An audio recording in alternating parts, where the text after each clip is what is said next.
चलिए मैं आपको ना आज एक कहानी सुनाती हूँ। एक राजा था, बहुत ज्यादा प्राउडी था, घमंडी था, अहम से भरा हुआ था, प्रजा की जरा भी नहीं सुनता था। कुछ थोड़े उसके चाटुकार थे, जो वो लोग उसको बोलते थे वो राजा वही काम करता था। तो हुआ ऐसा कि जनता थोड़ी परेशान थी राजा के इस बिहेवियर से। तो एक दिन क्या हुआ कि किसी प्रशंसक ने, जो चाटुकार तो नहीं था पर प्रशंसक था, तो उस राजा को एक मिरर दे देता, आईना, दर्पण, जिससे हम अपना मुंह देखते हैं। तो जी दर्पण मिलता है राजा को, तो राजा उत्सुकतावश, जिज्ञासावश ऐसे देखता है। जब उसे अपना चेहरा दिखाई देता है राजा को, तो देखता है अरे मेरे में तो बहुत सारी कमियां हैं, मैं तो बहुत सारे गलत काम कर चुका हूँ, अपनी प्रजा को बहुत दुख दे रहा हूँ, ये मैं क्या कर रहा हूँ।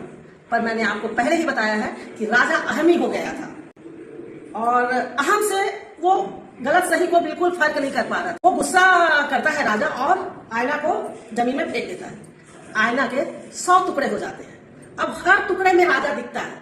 राजा और क्रोधित हो जाता है, क्योंकि अब 100 टुकड़े कांच के, मिरर के, दर्पण के उसको, राजा को उसकी गलतियां इंडिकेट कर रहे थे, बता रहे थे कि राजा तुम ऐसे हो। परंतु राजा उस चाटुकारिताओं के कारण, उनकी क्लैपिंग, उनकी तालियों के कारण राजा को नहीं समझ आ रहा था अपनी बात। वो बहुत ज्यादा गुस्सा हो जाता है राजा और बोलता है कि मैं क्या करूं, ये तो हर एक शीशा मेरी बुराई कर रहा है, मेरी कमियां दिखा रहा है, तो क्या किया जाए।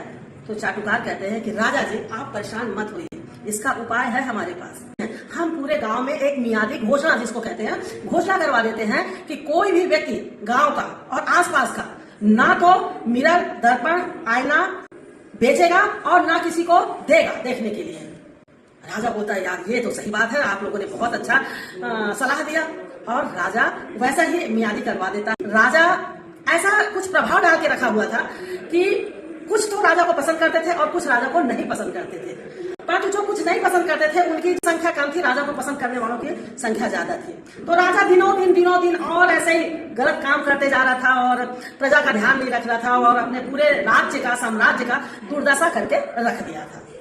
कुछ दिनों के बाद राजा को दिमाग में आता है, राजा को ऐसे क्या डर है जो ये मिरर, दर्पण और शीशा बेचने पे पाबंदी लगा दिया या किसी को देने के लिए मना कर रहा है। और वो लोग फिर राजा को राजा की गलतियां बताने लग जाते हैं। परंतु राजा फिर भी नहीं समझता है और प्रजा की दुर्दशा होती रहती है। देखो कोई भी राजा हो और प्रजा हो, उनके बीच में वार्तालाप होते रहना चाहिए। जहां राजा अहंकारी हो जाता है वहां उसका पतन शुरू हो जाता है। तो लास्ट में राजा का पतन हो जाता है। और इस कहानी को बताने का मेरा उद्देश्य यही था कि अहम बहुत बुरी चीज होती है। वो चाहे राजा हो, चाहे नॉर्मल आदमी हो, चाहे कोई भी हो, अहम बहुत खतरनाक होता है।